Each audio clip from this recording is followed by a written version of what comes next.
Saudara, fakta-fakta baru terungkap dalam kasus pembunuhan dengan diawali penculikan yang diduga dilakukan oleh oknum Pas Pampres dengan dua oknum TNI lainnya. Hal ini dijelaskan oleh Komandan Polisi Militer Kodam Jaya atau dan Pomdam Jaya Kolonel CPM Irsyad Hamdi B. Anwar dalam konferensi pers yang digelar pada Selasa hari ini. Dalam pengakuannya, oknum Pas Pampres Praka RM dan juga dua oknum TNI Praka HS dan Praka J ini merupakan prajurit dari satu angkatan. Ketiganya juga sama-sama berasal dari Aceh dan berdinas hingga bekerja di Jakarta. Dalam pengakuannya pula, tersangka mengatakan dirinya tak mengenal korban Imam Mashkur. Ketiganya hanya mengetahui bahwa korban mempunyai komunitas atau grup dengan kegiatan di toko kosmetik. Para pelaku juga mengungkapkan bahwa mereka tahu bahwa korban berasal dari Aceh hingga menyasar Imam Mashkur. Saat melancarkan aksi penculikan dan dugaan pemerasan ini, para pelaku awalnya tak hanya menculik Imam Mashkur saja, namun ada seorang korban yang juga dibawa dan juga diculik. Para pelaku ini bersaksi melepas seorang korbannya karena saat dalam perjalanan, korban terlihat kondisinya sudah kehabisan nafas. Karena takut, para pelaku kemudian menurunkan seorang korban lain di sekitar tol Cikeas. Korban tersebut yang kemudian diperiksa sebagai saksi oleh pihak terkait untuk pengungkapan dugaan tindak pembunuhan dan penculikan yang dilakukan oleh oknum TNI ini. Tadi saya menjawab pertanyaan wartawan. Mereka ini semua satu angkatan, yang mereka juga latar belakangnya adalah orang-orang dari Aceh yang sama-sama dinas di Jakarta, yang sama-sama berada di Jakarta, sehingga mereka melakukan itu secara bersamaan rencana untuk menculikan dan pemerasannya. Itu memang dari kelompok orang yang sama, dan mereka tidak mengenal secara detail orang korban, tapi mereka mengetahui komunitas korban ini kegiatannya apa saja.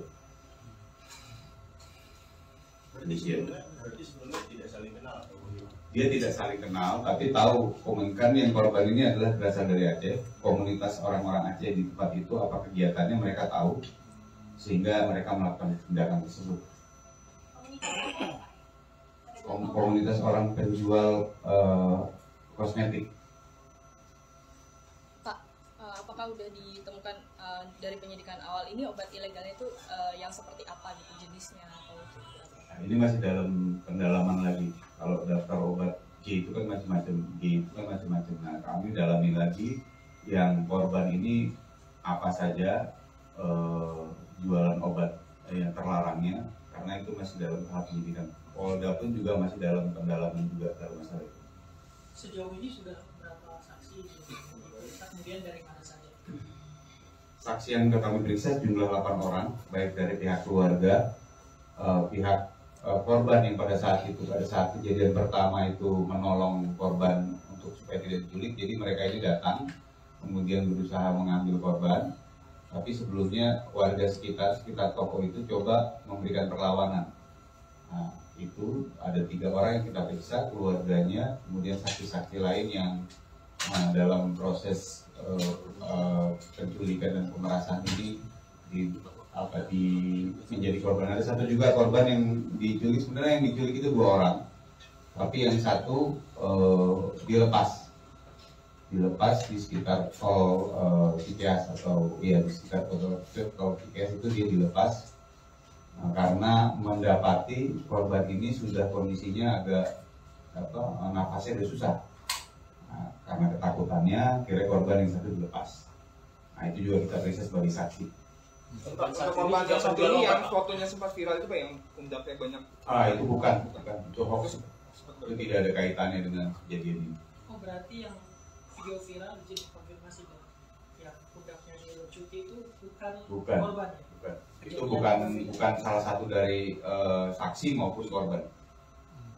Dan boleh minta foto-foto tersangkanya nggak? Bisa.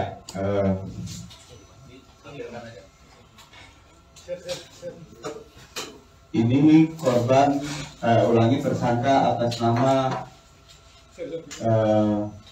Praka J.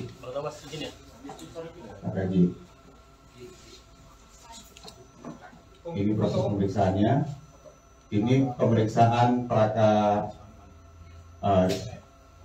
RM.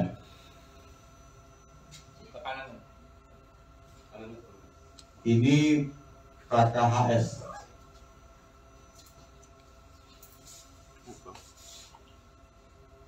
Ini Praka RM.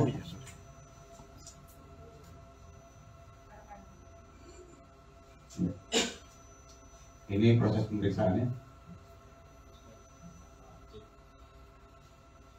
Praka J. Baik, saya rasa Terima kasih sudah nonton. Jangan lupa like, subscribe, dan share ya.